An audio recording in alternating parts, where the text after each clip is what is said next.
พระเจ้านมัสการพระธรรม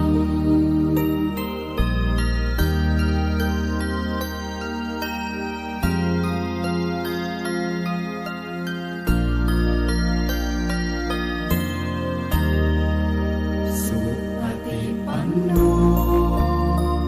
ภะคะวะโตสาวกสังโฆพระสงฆ์สาวกของพระผู้มีพระภาคเจ้าปฏิบัติดีแล้วสังฆังนะมามิ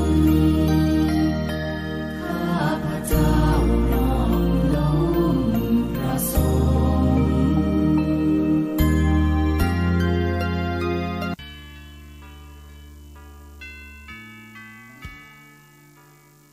แสงสว่างพระอาทิตย์กัดจัดเสียซึ่งความมืดแสงสว่างแห่งปัญญากัดจัดเสียซึ่งอวิชชาต่อไปรับฟังธรรมะยำแรงจากตุเจ้าวัดทุ่งปากเกร็ด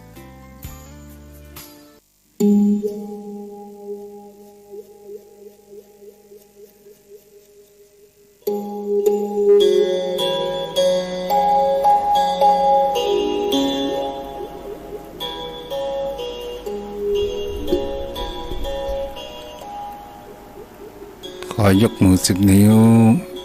กราบนอบน้อมหวันตาน้อมระลึกถึงอย่างคนขององค์สมเด็จพระสัมมาสัมพุทธเจ้าผู้สูงล้ำคุณพระธรรมคำสอนของพระองค์ผู้สูงส่งคุณพระสงฆ์สาวกของพระองค์ผู้ประเสริฐพร้อมก่อให้เกิดเป็นพระรัตนตรัยที่หมู่เฮาทั้งหลายได้กราบสักการะบูชา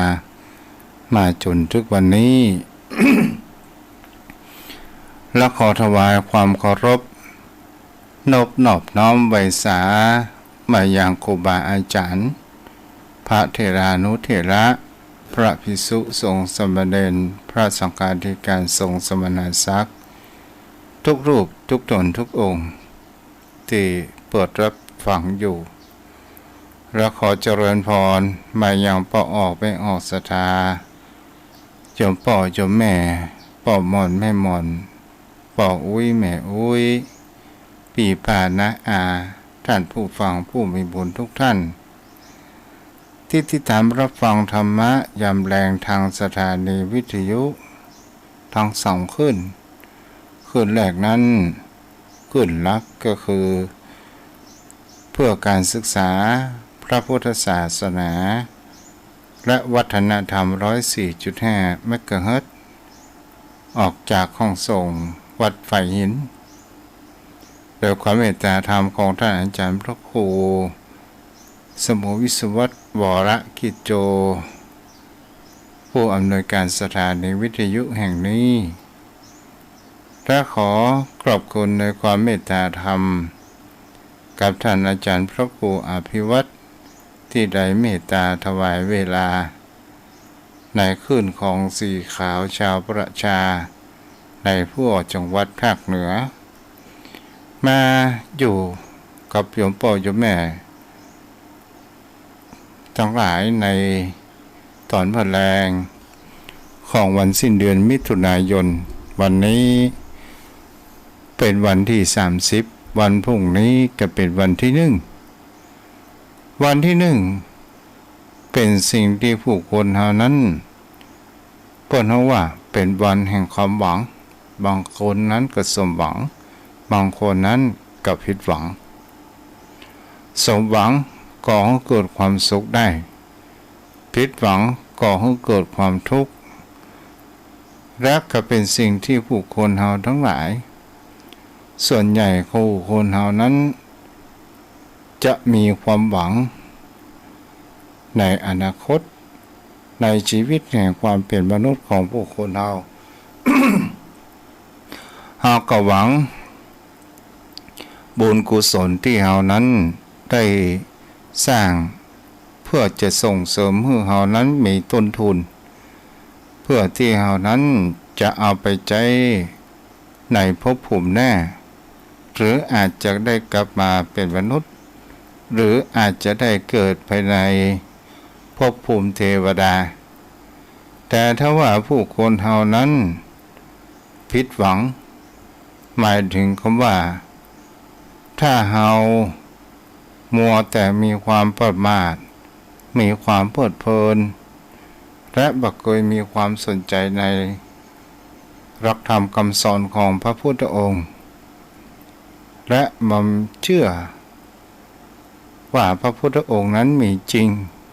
พอเชื่อนรกสวรรค์ปฏิเสธเรื่องต่างๆเมื่อเวลาใกล้จะหมดลมหายใจ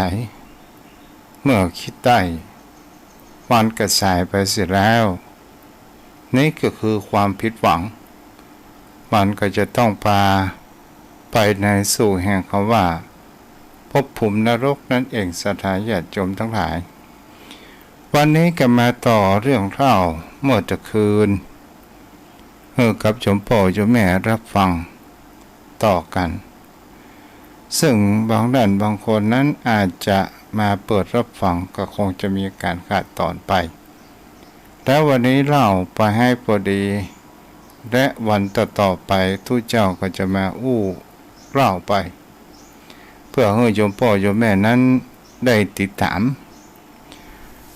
โยมพ่อโยมแม่เปิดห้องว่า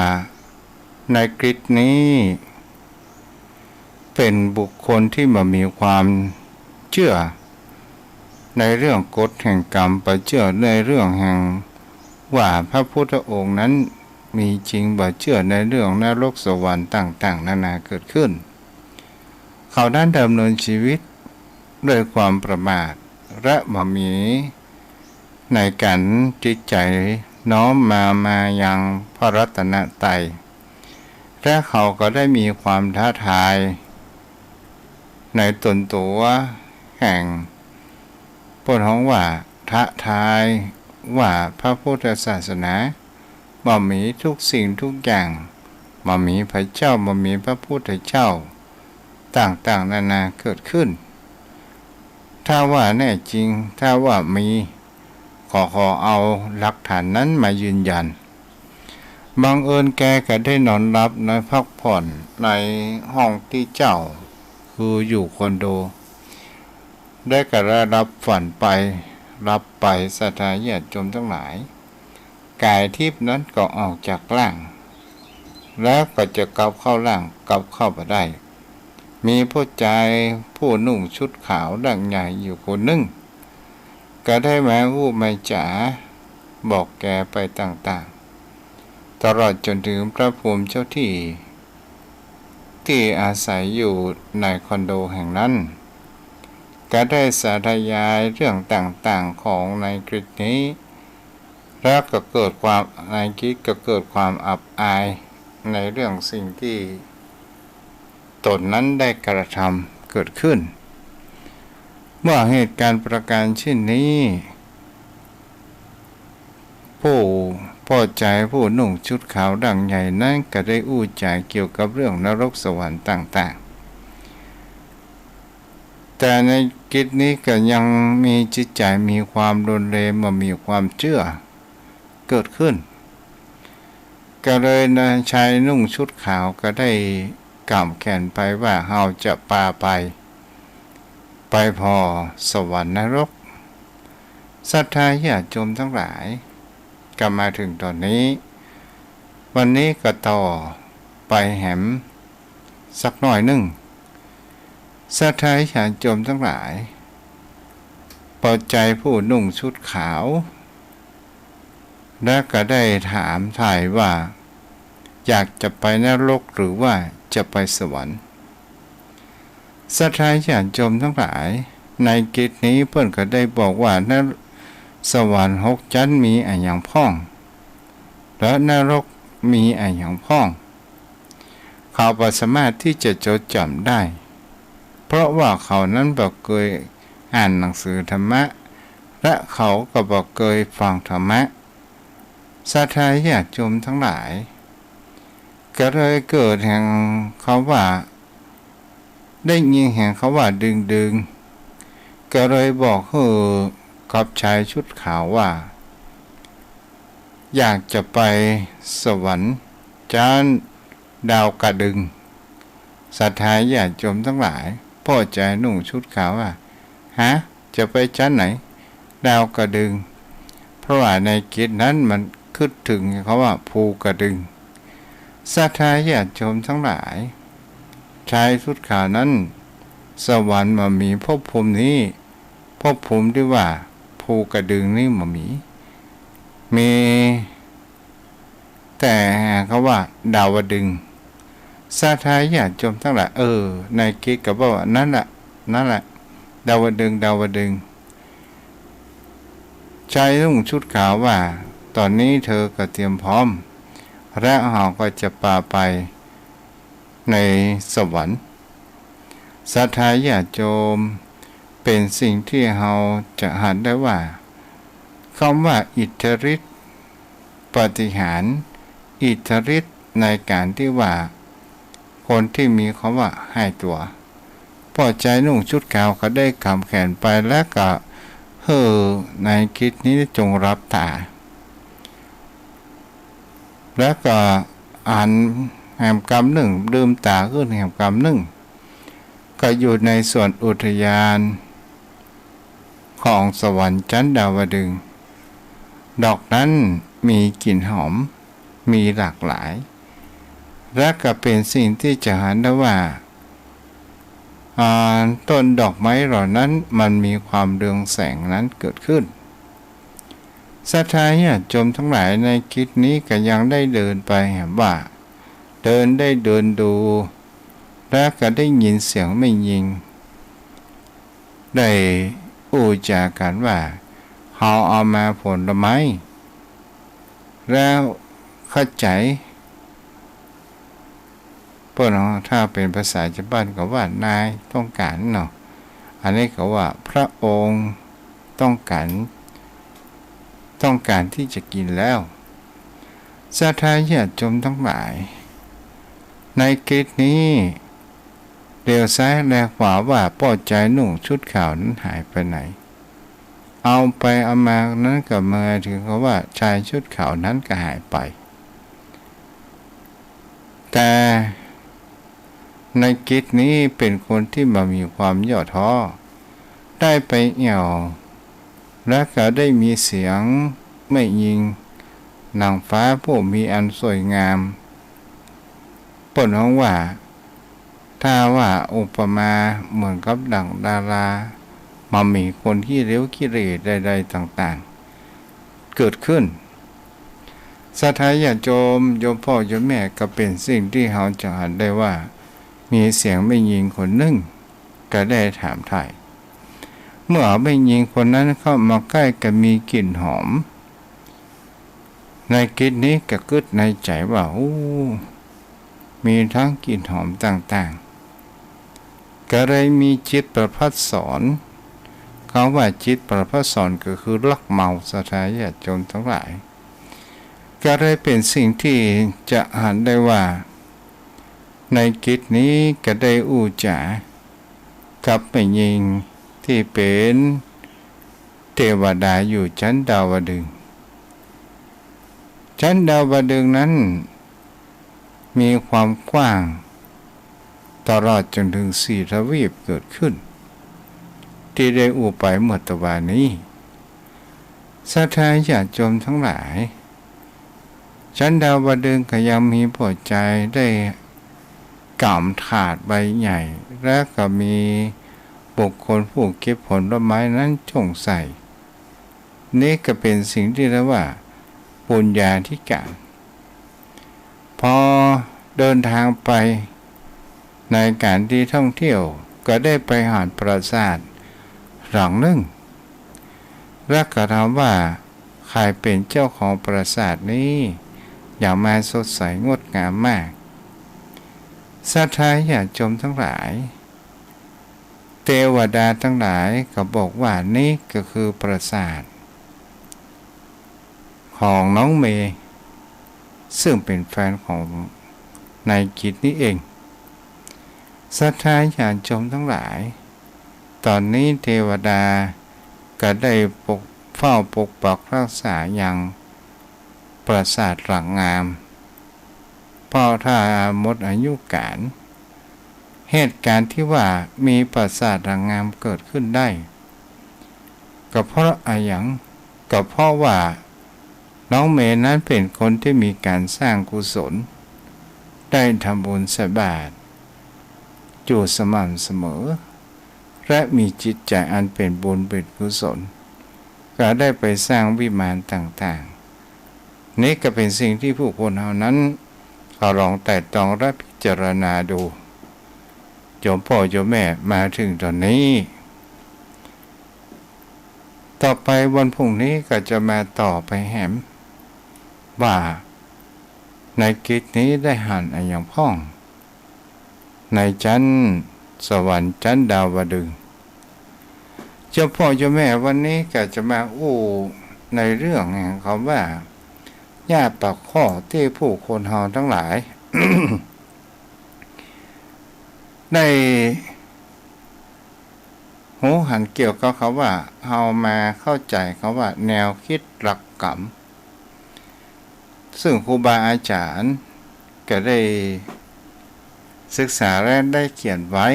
เป็นแง่ปากข้อโยมพ่อโยมแม่ก็คงจะได้รับฟังหลายครั้งหลายคราวด้วยกันเป็นสิ่งที่เราจะหากันได้ว่า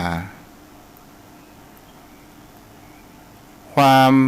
เป็นของในหลักธรรมของพระพุทธศาสนาการที่คนเราบวชเข้ามาเป็นพระภิกษุสงฆ์จำนวนมากและพระพุทธองค์นั้นได้ตั้งหลักวินัยไว้จุดประสงค์เพื่อให้อย่างพระสงฆ์สาวกทั้งหลายในเมื่อมีการทำผิดและก็เป็นสิ่งที่จะหันได้ว่าเมื่อทำผิดแล้วถ้าว่าสงฆ์สาวกรูปนั้นมีความเป็นความจริงและก็เป็นสิ่งที่ผู้คนเราจะลองดูสังเกตว่าพระพุทธศาสนาอยู่ได้ก็เพราะว่ามีพระธรรมวินัยถ้าบุคคลพระภิกษุรูปใดก็ตามร่วงละเมิดศีลนั้นก็เกิดขึ้นเขาว่ามีทุกข์เกิดขึ้นพระสงฆ์องค์เจ้าก็จะต้องแสดงอาบัติกันถ้าเป็นอาบัติใหญ่จะเป็นอธิกรณ์ต่างๆก็ต้องมา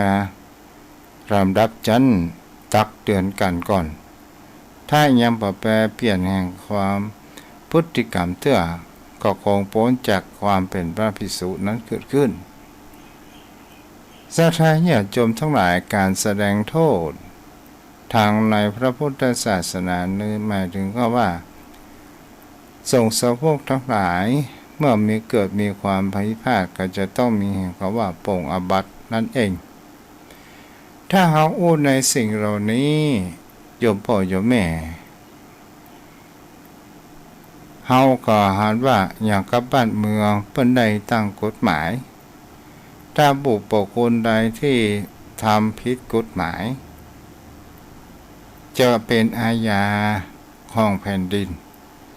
ก็เริ่มจะว่ามีความติดทุกข์ติดตารางต่าง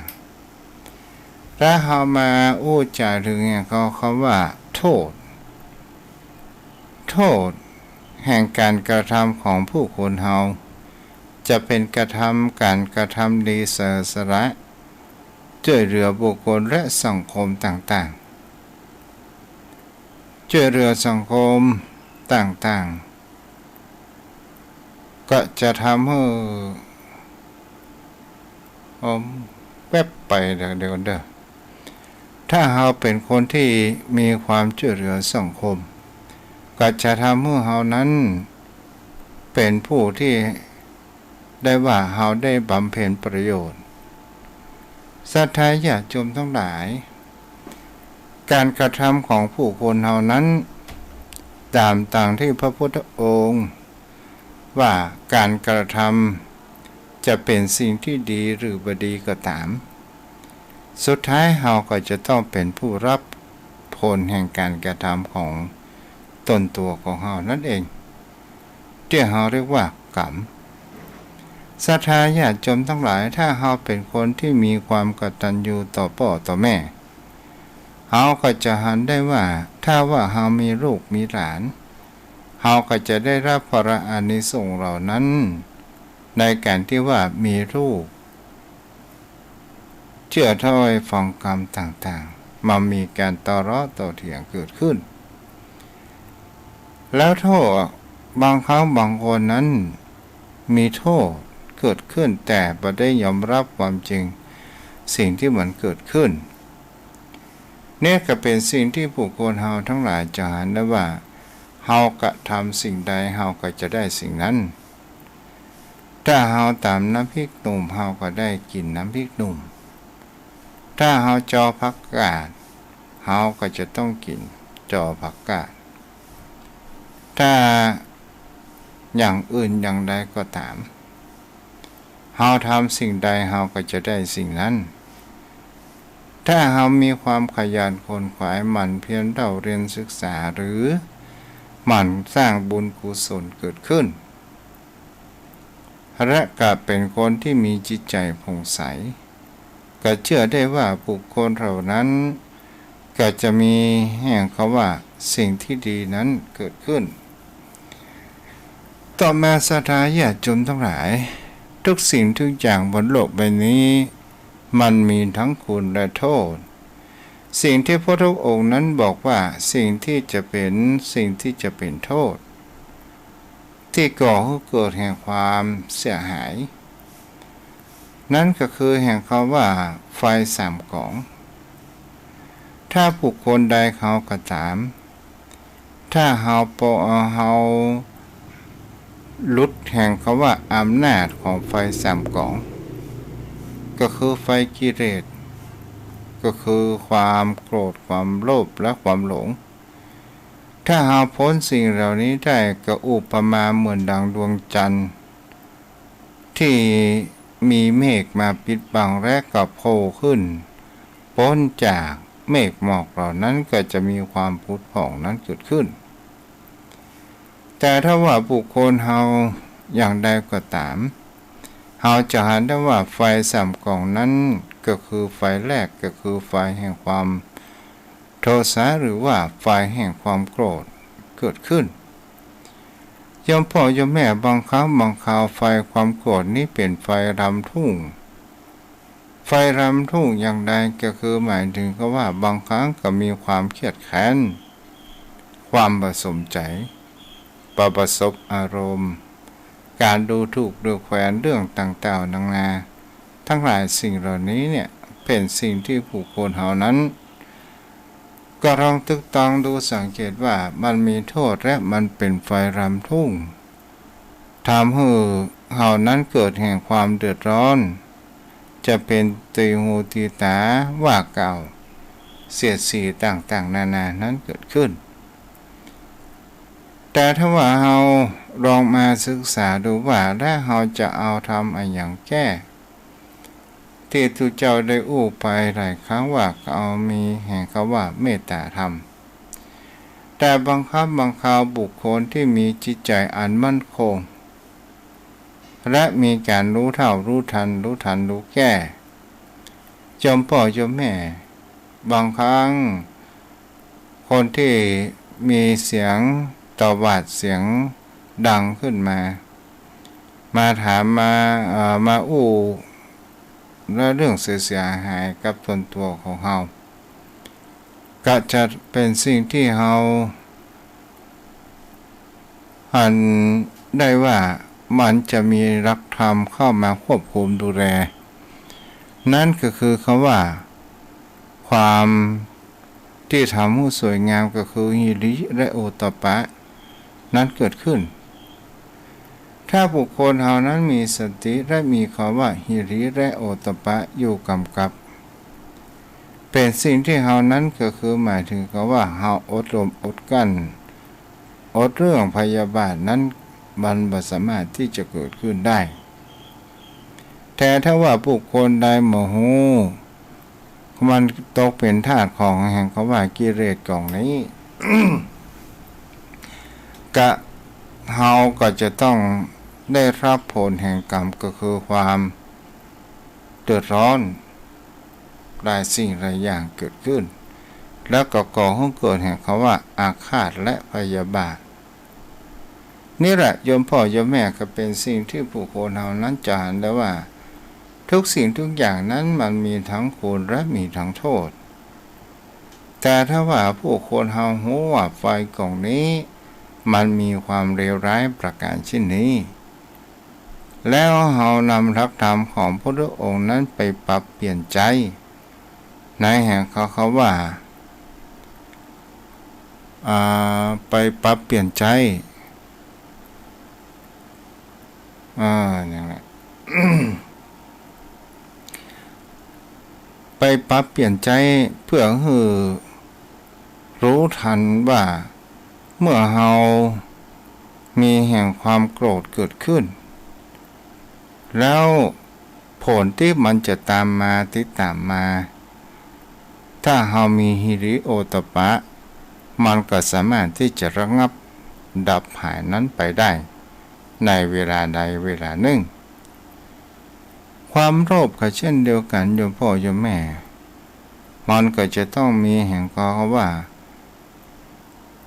ถ้าบางครั้งบางคราวความโลภนี้มันมีเหมือนกันทุกคนจะโลภมากโลภน้อยมันก็ขึ้นอยู่ที่ตนตัวเป็นปัจเจกบุคคลนั่นเองศรัทธาญาติโยมทั้งหลายบางครั้งบางคราวโทษแห่งความโลภมันจะปิดบังตาบ่ให้หันพี่หันน้อง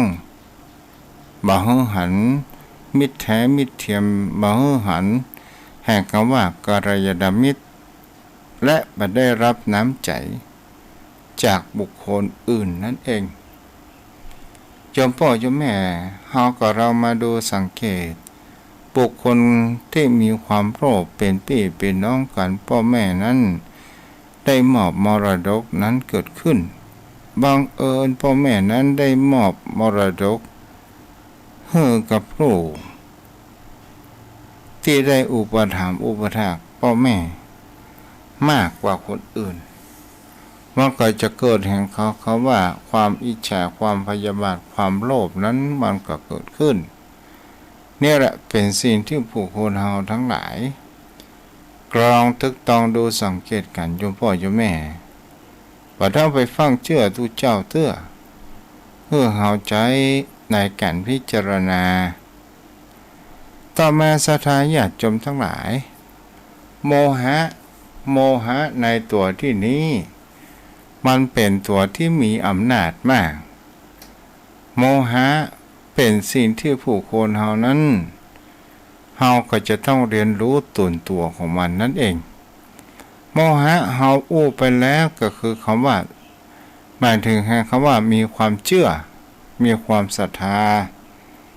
บางครั้งบางคราวความศรัทธาถ้าปราศจากในการพิจารณา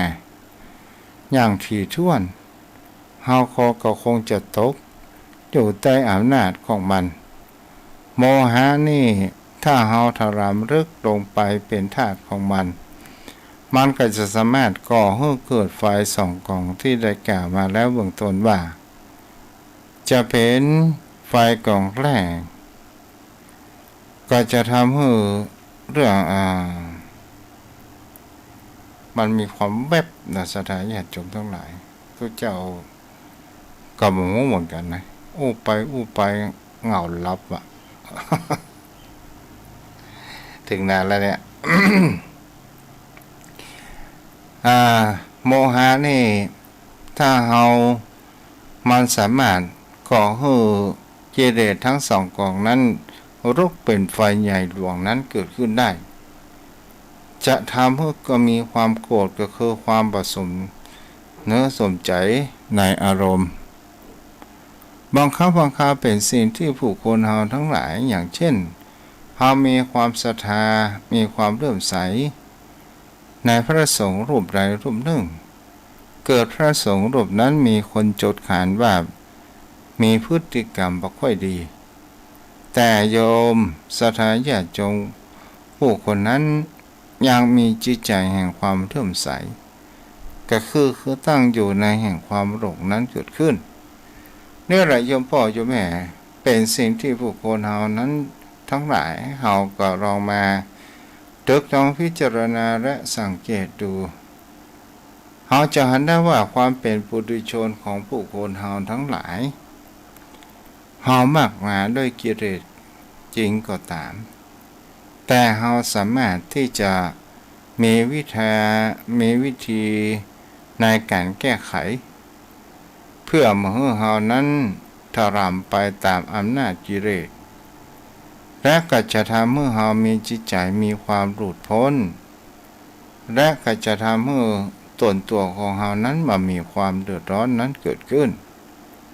นี่ก็เป็นสิ่งที่ผู้คนเฮาทั้งหลายก็ลองตึกลองดูสังเกตจอมพ่อจอมแม่อย่างก็ตามเป็นสิ่งที่เฮามันก็ขึ้นอยู่กันกระทำตนตัวของเฮานั้นเองจะเป็นการทำดีทำชั่วอย่างไรก็ตามสุดท้ายมันก็จะสะท้อนกลับมาหายังตนตัวของหมู่เฮาทั้งหลายฉะนั้นเฮาก็คงจะมีการพิจารณาเนื้อหาสาระใจความเกิดขึ้นเฮาเลือกเกิดเฮาเลือกว่าได้แต่เฮาเลือกที่จะเป็นและพัฒนาตนตัวของเฮานั้นได้เฮาจะอยากรู้แห่งการว่าสิ่งที่เฮาได้สร้างมาขึ้นผ่านมาถ้าเฮามีการพิจารณาลงไปอยู่เสมอว่าสิ่งเหล่านี้มันก็บ่สามารถที่จะอยู่กับเฮาถาวรนั้นได้ตลอดจนถึงความโกรธความโลภความหลงมันเป็นไฟสามกองและมันเมื่อมันเกิดขึ้นมันก็บ่สร้างประโยชน์ในอย่างเกิดขึ้นให้กับส่วนตัวของเรานั้นเสียเลยนี่ก็เป็นสิ่งที่น่าคิดพิจารณากันเนาะโยมพ่อโยมแม่อู้ไปทุกเจ้าก็วิ่งรับถ้าขับรถนี่ก็คงจะโจรละเนาะสถานญาติโยมทั้งหลายแล้วก็ใครกำลังขับรถเดินทางกลับบ้านกลับจองก็ขอให้มีสติเด้อที่เปิดวิทยุรับฟังอยู่อะไรอย่างพ่อจะแม่ไปเดี๋ยวมันจะเบอร์ไปเนาะโทรศัพท์เข้ามาคำเน้อ0631639950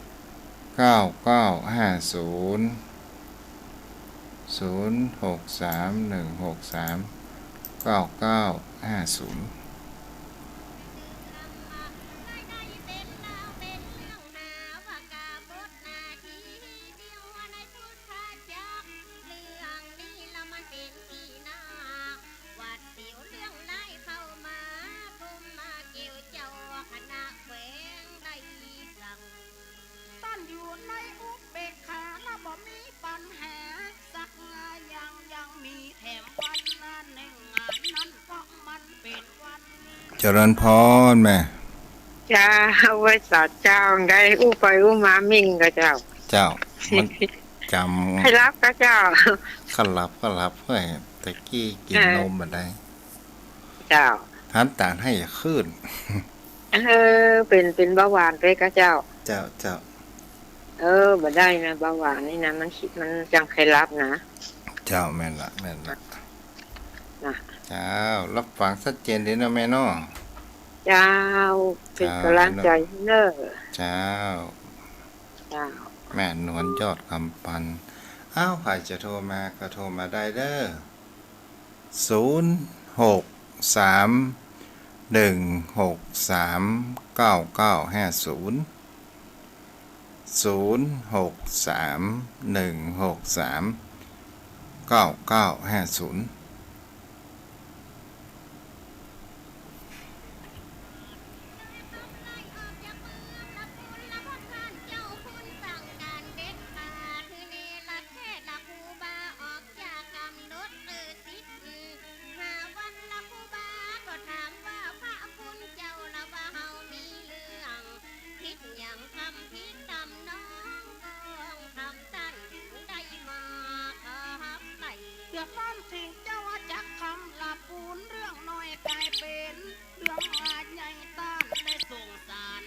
ริญพรแม่นวล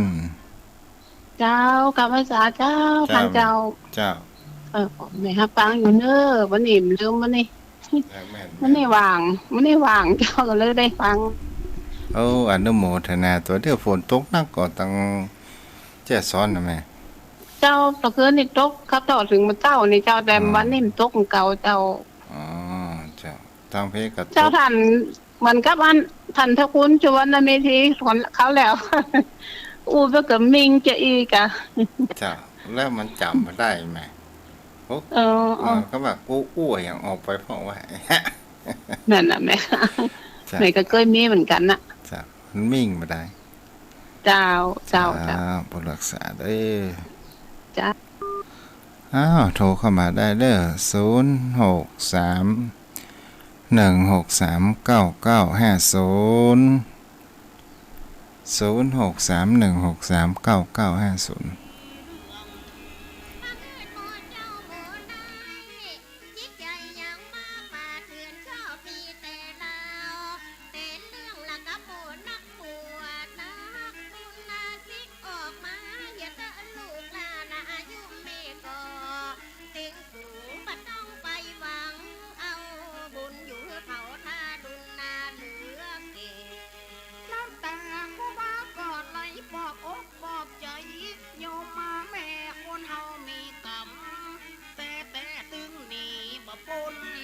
สักคุณกรรมเก่าตีเฮาได้สร้างมันมาถูกทาง เจริญพร เจ้าก็ไว้จ่าเจ้า เจ้าแม่ ว่าจะ เจ้าอยู่สระปีด้วยนะเจ้า เจ้าแม่ฟังชัดเจนดี บ้านร้องดอนใจเจ้า เจ้าอนุโมทนา เจ้า บุญตัวเจ้า ก็หันโทรมาครั้งแรกเจ้า เจ้า เจ้าฟังกู้วันเจ้ากู้ตูนเจ้า อ๋อส่วนมากจะฟัง เจ้า เป็นส่วนใหญ่ได้แม่ เจ้า เนาะ เจ้าให้กำลังใจนะเจ้า เจ้าบุญรักษาได้แม่เด้อ เจ้ารักษาสุขภาพด้วยนะเจ้า เจ้าขอบคุณอนุโม เจ้า ทนา สาธุสาธุเจ้า เจ้าบ้านเทียมของบริโภคแห่กันมากับเต็มมาคุ้งก็ก่อชัยโยโหร้องก้องก็เกียมก้องเกียมกองไผ่บ่ยอมรับยอมนอนคนจะเป็นปัน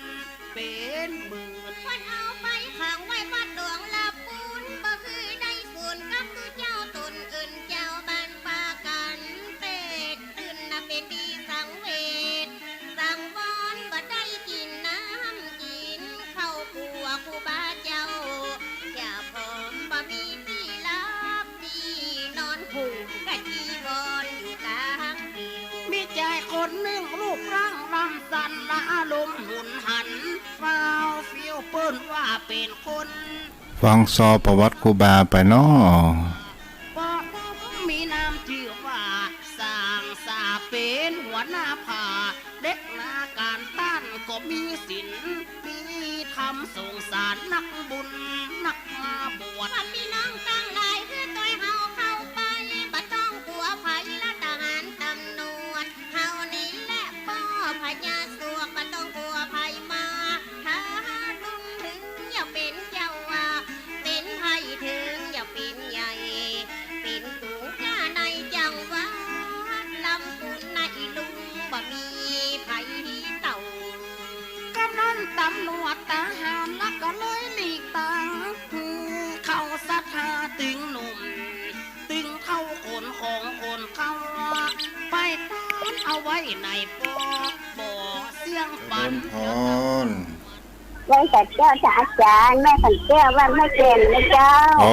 แม่อยู่แม่แจ่มฝนตกนักก่อนแม่ คนตุกวันข้ามแต่มันฝุ่นมันย่อยตุกจอยไอ้นั่นเลย ซึ่งนี่เนาะแม่เนาะ แม่ฟังแม่ไม่ได้ยินไหลวันนั้นนะท่านก็หน่อยเจ้า โอ้คราวก่อนนั่นสถานีวิทยุมันเสีย แล้วประเดี๋ยวนี้ดีละแม่ นั่นแหละแม่ว่าแม่เจ้าหาเสียงท่านน่ะไม่ได้ยินน่ะ อ๋อจ้า แม่ฟังเด้อ จ้าบุญรักษาได้แม่เด้อ เจ้า จ้า ยังกับมากนักมาโคตรบ่ฮือได้หันหน้าไผ่ต้านยังยิ้มแย้ม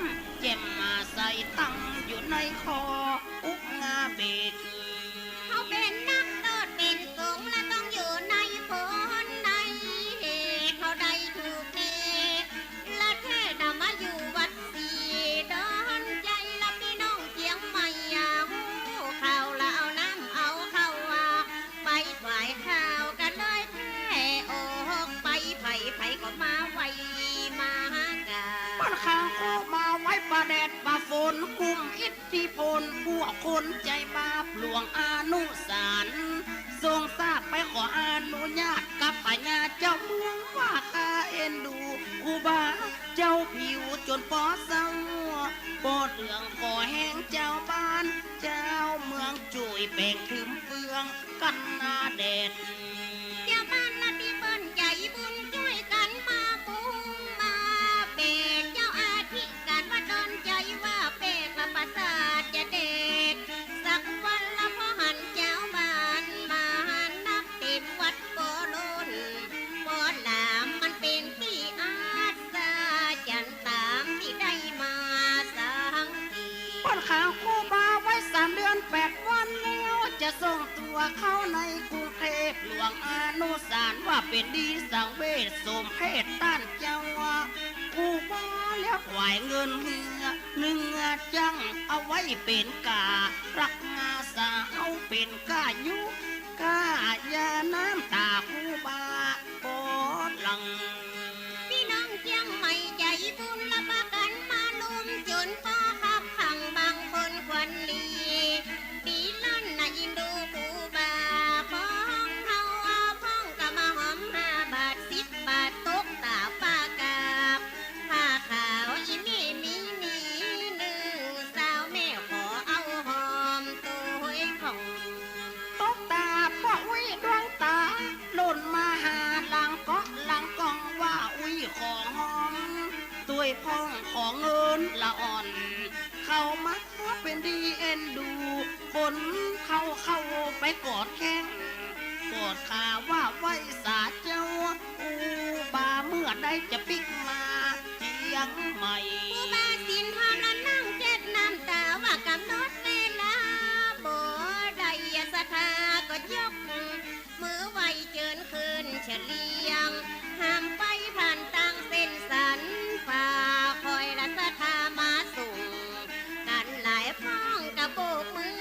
โอ้ยใจของที่ท่านไปดีมีจุกบางคนว่าก็น้ำตาไหลพ้องก็มีใจสวาโศกพ้องพอเป็นเกียรติเป็นโคตรหื้อหมู่พวกใจทักลิ้นกำติงบอดลักงาบ่เว้นเขาคำพระผู้ทรงสินข้าขอวานโป๊วานอินลงโคตรหัวคนใจบาปรถยนต์วิ่งผ่านไปเมืองละกุลละพัฒนาบุญล้นออกมายับยับบางคนตะโกนออกปากของท่านเดินทางปลอดภัยละมีแถวขบวนของเขามาขับตอนญาติหลายพากันอำน้อยโอ้ยใจของท่านปลอดภัยพ้นเหตุอุบาเดินทางไปหากองศาสนาคุงเทพท่านได้รับข้ออาเพศมีเรื่องอยู่8 กระทงข้อที่1ว่าฝนตกฟ้าห้องครูบาอย่างบ่เปียกมาฝนข้อที่2ว่าได้ดาบส่งคมติพระอินทร์ส่งลงมาหมอบ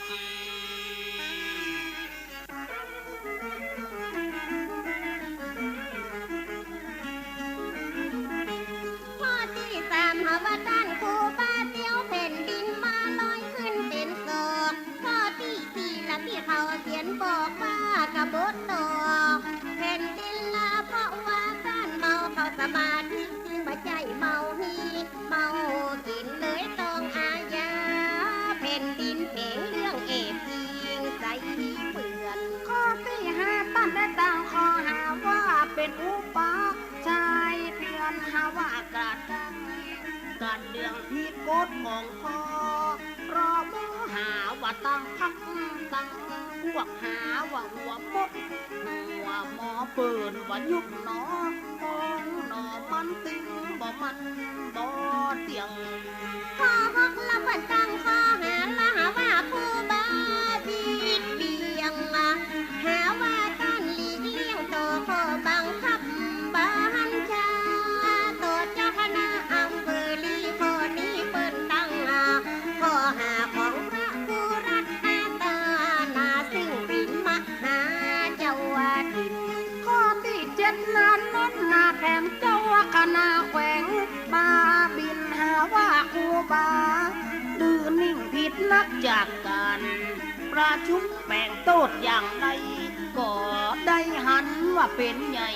เป็นนาสูงละบ้องจักบาปจักงาบุญเขาไข่เป็นสูงเป็นใหญ่ข้อที่เป็นแล้วก็นี่เห็นหน้าหาว่าครูบาเดินผิวน้ำใดถ้าใครหัวละจุดโบจะให้ละจะเป็นไปใดก็จะอันมาขอหาตั้งมาเป็นเรื่องงูป่าสุนเด็จสั่งคันได้สอบสวนครูบาโดยความเมตตาเป็นพิงาสีตั้งการละมาการสอบสวนต้องได้ใครควรหาเหตุกรรมการชุดพิงาเศษมีกลมหมื่นชิ้นนักคนนามสกุลว่าสิริรัตน์ตานก็ได้คัดสำนวนถูกตอนพยานวะราพรต้านได้ไต่ตองทุกงาเรื่องต้านอ่านแล้วว่าเป็นเรื่องโง่เขาคนฝันยาเบาสติเปลืองก็หังเรื่องบ่เป็นเรื่องอ่านแล้วบัดได้ยาใจ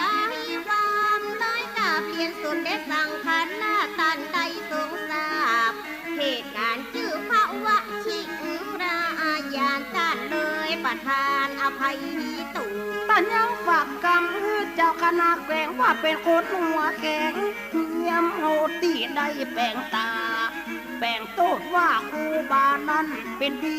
บุญพี่น้องเจ้าบ้านย่อยกเขารกไว้เป็น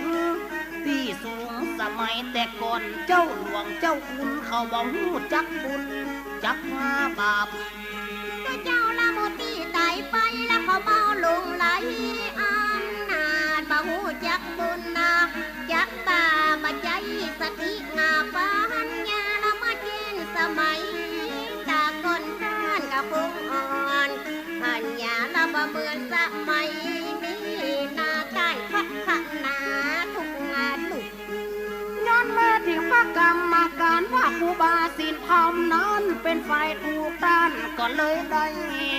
สรุปอภัยโทษเมื่อครูบาศีลธรรมสมเด็จพระสังฆราชได้อนุญาตองค์ปันตันยังประทานสักต่างให้ครูบาแถม60 มาบาท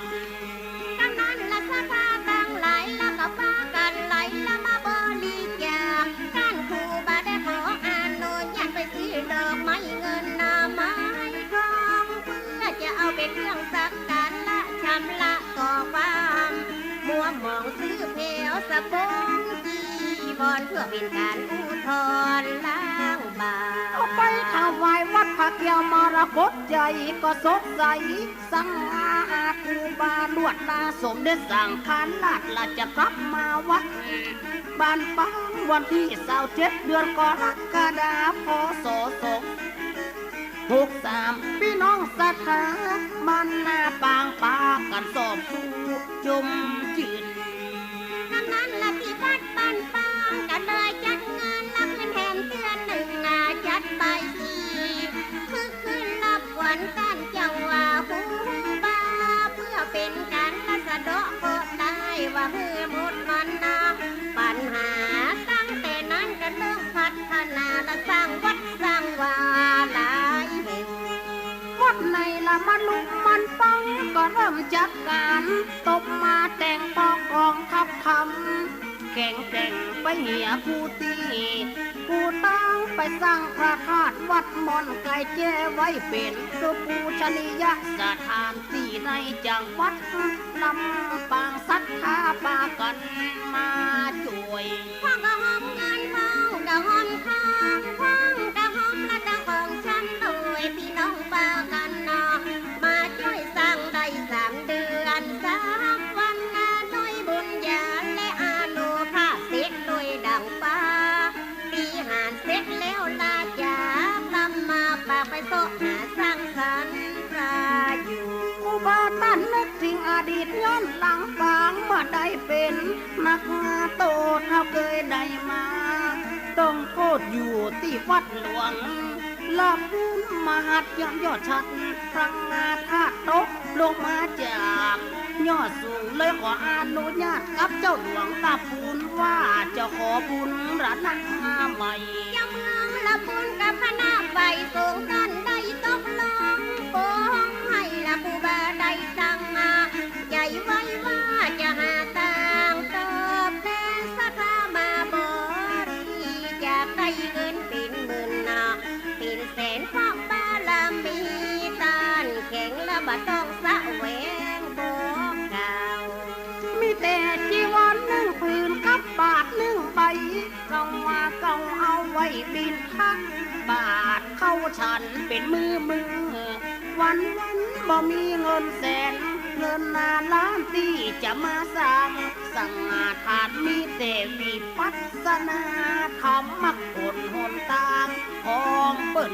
เมื่อสร้างพาดตะละบุญเสร็จแล้วนาการก็เดินทางไปพระธาตุโดยกึ่งหันว่ามันรู้มันซึ่งตกแต่งแมงเหอมาหันงามมามีอยู่ละที่อำเภอฮอดสำเร็จลุโลดเหตุการณ์สร้างได้2 เดือนกับ15 วันศรัทธาปากันมาจุย กับหลังจากนั้นนามาแม่อุตสาก็ได้ล้มป่วยเจ้าบ้านและหมอ มาช่วยอย่างใดถึงบ่สักโรคชรานั้นคือโรคเข้าน้ำเข้าต้านบ่สนหน้าใจสุดท้ายโยมแม่ก็ตายตามธรรมดาของโลก ด้านครูบาว่าเป็นอานิจอย่างเลยบ่มีการเศร้าสุขละเป็นธรรมดาของโลกกติหนีบ่พ้นหนาสาคนละกำนันพี่น้องเขาว่าเกดาวสุขยมเมไปปลูกเสร็จสิ้นยาควานกลางบุญเริ่มสร้างกุศลเตียว จากนั้นตันก็เดินทางมาไปสู่บ้านยางตำบลบ่อแก้วพอท่านไปถึง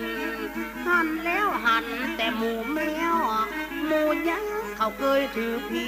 ถือเพศเพราะเป็นหิดเก่าบางหลังคู่บาได้เผยแค่คำหมูแมวหมูยางเขาเลยจมจืด กำนันครูบาก็เลยเดินโมยางสร้างเจดีย์งามขึ้นมาองค์หนึ่งเพื่อเอาไว้เป็นนาที่พึ่งหมู่ยางที่บ้านแม่เตรียมมาฟันดีที่ตานได้สร้างจูนก็มีชื่อมีเสียงเจ้าเขาปากันลำมาเลี้ยงนับถือมาตั้งสมัยเก่า กำนันชื่อเสียงหลักอุบาสินกระดังไปทุกหมู่เราอำเภอพะเยาหูข่าวได้มาอาราธถ้าเนื้อไปสร้างพระเจ้าตูนใหญ่เพื่อเอาไว้สามารถนิมนต์เจ้าครูบาไปสร้างวิหารแถมหลังหนึ่ง ที่วัดต้องเอียงนั่นนาพี่น้องศรัทธาละว่ากันเตะตื่นนะว่ามีทุนบุญนาลูกหนึ่งละมาอยู่หิมควันผ่านยาวลาจับบางคนมาหับเอาแก้นแก้วบางคนละก็หับเอาอาเสาจับบางคนละก็มาหับเอาจอกฟ้าฟันลุมหางหนา ข่าวมันเรื่องลือไปไกลปากันสนใจแล้วมาบริจาคนับไว้เงินแถบเงินบาทได้อยู่หลายปิ๊บนำมันพ่องทับเอาดอกหน้าแนบพ่องทับ ฟ่องซอ วันนี้ไปจนถึง6 โมงเลยเนอะถ้าถึงเวลาท่านอาจารย์พระครูก็จะตัดเองเด้อขออนุโมทนาบุญวันผูกเฮามาปากันใหม่เนาะ ก็มาขึ้นใจได้ละท่านครูบาสีหินทองมากับคุณหลวงศรีประกาศท่านได้ปรึกษาหากันเจ้าแก้วนวทัศน์และเจ้าเก้าแสนคำเจ้านายฝ่ายเมืองเชียงใหม่ มาปรึกษากันเรื่องพุทธสิ่งที่เฮาเคยสาเคยไว้ได้600 ปี